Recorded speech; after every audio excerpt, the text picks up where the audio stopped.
me. Gonna work till I shoot. What?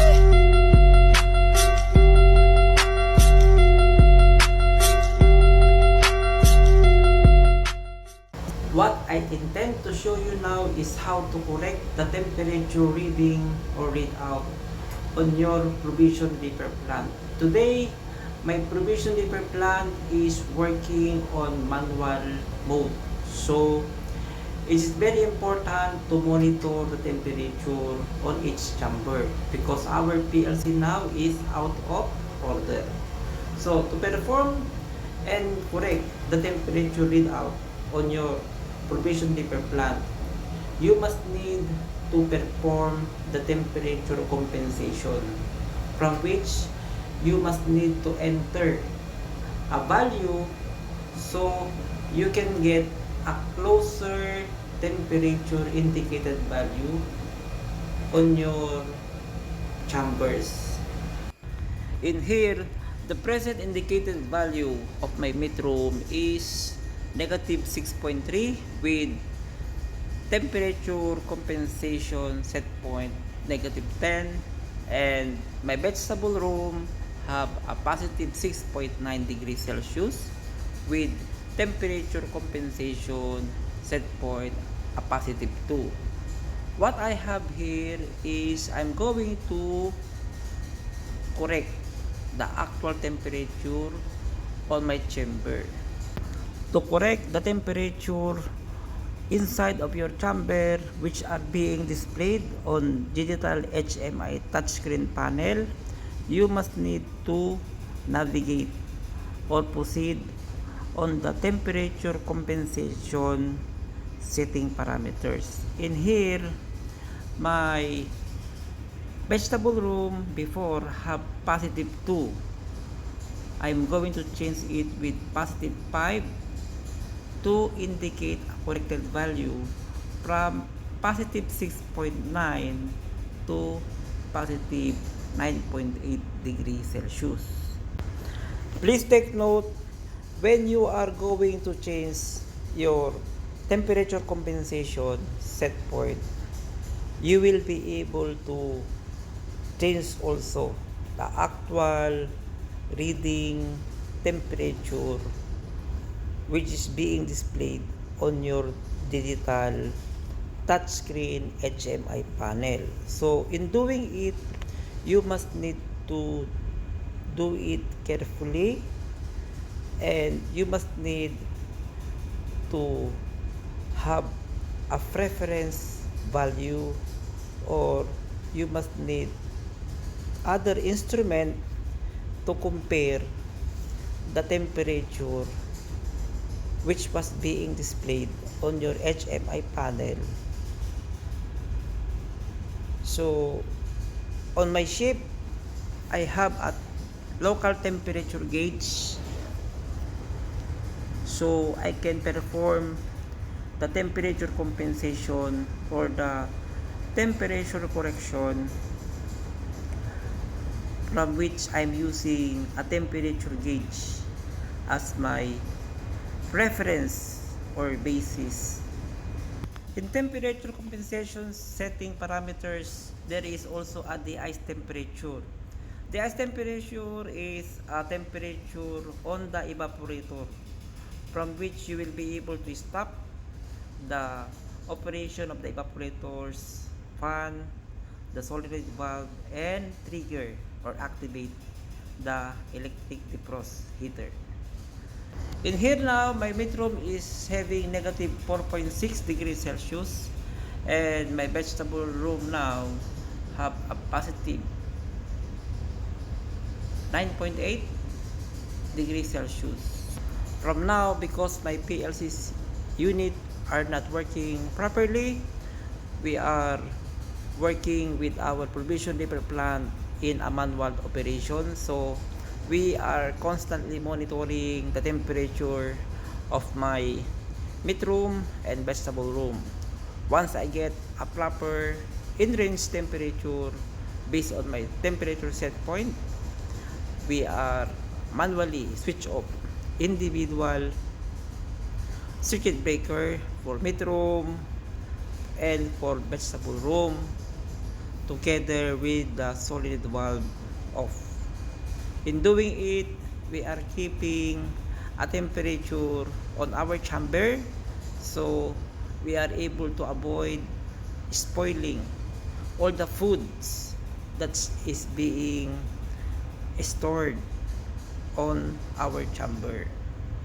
The temperature compensation setting affects the real or true temperature readout inside of each reefer chamber room. So, a careful method should be followed. In doing a temperature compensation requires a repetitions of process for you to perfect the temperature which was being displayed on your HMI touchscreen panel. In doing so, you must need to have enough time in doing it. You must need to have a temperature gauges locally installed on your chamber. Compare the temperature being displayed on your HMI panel, then change the setting of your temperature compensation as you may have a proper and corrected temperature values on your chamber. This is very important because you are able to avoid destroying the food which was stored on your chamber. This technical know-how is very important also because most of the ships from which I am working with, the chief cook, the captain, the chief engineers, other crews always said your reefer chamber have wrong temperature, your reefer chamber are not able to have or get temperature in range. So for us being an ETO or electrician on board, we must need to familiarize with this kind of setting parameters, so any confusion or conflicts will be avoided. Take note, to save the set point on temperature compensation, you must need to switch off the 24 volts DC circuit breaker on the PLCs to save the parameters that you are making. Here I have the vegetable room. As per check on local temperature gauge, I have -2, which was par on digital display with positive 0.5. So I need to perform again the temperature compensation settings down on my PLC HMI panel, which was located on the engine control room. In here, I have a local temperature gauge on my mid room. As per check on local temperature gauge, I have a -3, which was par on digital display with -8. So I need to perform again temperature compensation settings on my PLC HMI touchscreen panel. And as you notice here, I have two temperature sensor, one for digital display which was installed on the wall, and I have analog or local temperature gauge which was installed on top upper most part of my evaporator. In having this, because they have different location, it's make us a confusion. So it's better to put the two sensors in one common point. So I put the local temperature gauge sensor near on my remote temperature indicators which was being displayed on my HMI panel.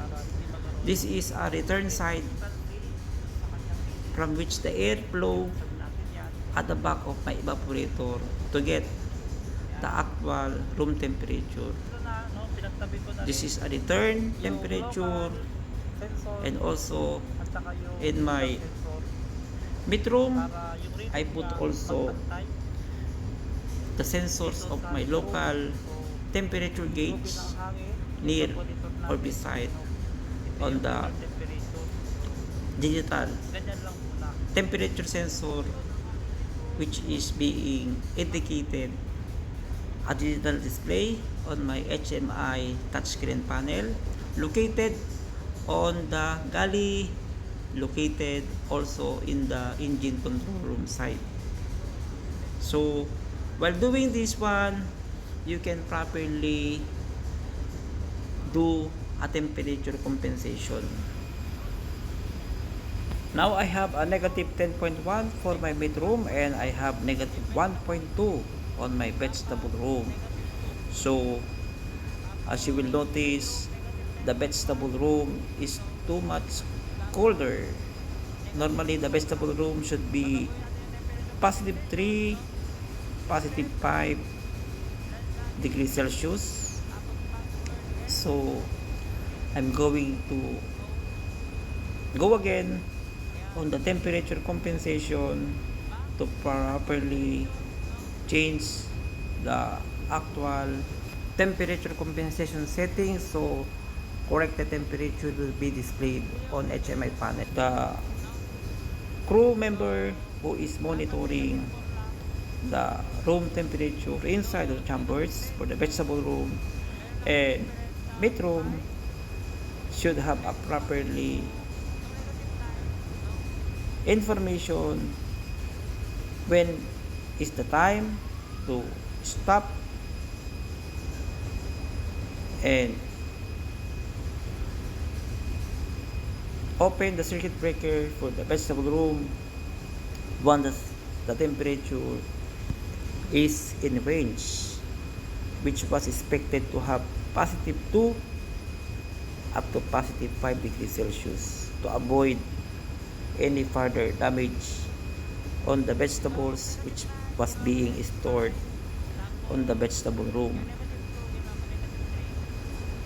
On ships, it is very critical because the ships is always in water, so we need to preserve the food, and we are need to keep the food fresh and in good condition. So this technical know-how is very important to all electricians, ETO or ETRs, or even engineers,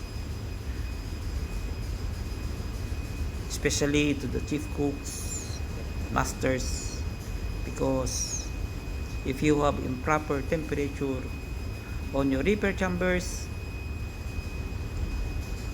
it is very difficult for us to have new provisions from which we are able to buy foods, because our ships is working worldwide. Most of the time our ships is located at the middle of the sea, so reefer chamber is one of the very important equipment that we have on board, because all crew every day they eat food, morning time, lunch time, dinner time, or even night time. Without proper temperature on your chambers, you may have no food to be served in mess room, officer mess or mess room. So please be careful, and we need to monitor the temperature on our provision repair plant. Now I have negative 6.3 with the midroom and negative 2.4 on my vegetable room. Again, because I changed parameter settings on temperature compensation, I just switch off the 24 volts PDC on my HMI PLC, so I saved the changes I made. Now the temperature of the vegetable room is in range, so I switch off the circuit breaker. On my local temperature gauge, I have negative 2, which was very cold, and on my bedroom I have negative 7 degrees Celsius, and on my monitor on the galley, and now on my local temperature gauge I have negative 7.1 on the HMI panel for midroom, and vegetable I have negative 2.3, and because I already switched off the circuit breaker, the evaporator fan, and solid valve on vegetable room, we may able to expect a temperature to maintain positive 2 to 5. So my chief cook now is very happy, and now is a time for lunch, and this is our menu for today: fried pork. So keep in touch, have a nice day. I hope that you may learn a technical know-how on how to do a temperature compensation, how a temperature compensation is very important to get a good temperature on your chamber, to keep the food fresh, and have a happy voyage, everyone. Please subscribe, like, and share my YouTube channel so I can share with you my actual onboard experience at sea. Being electrician ETO on board, you may not be afraid of heights, because sometimes our navigation lamp, our signal lights, our antennas, which was installed on top of our bridge, we are the one to do a maintenance.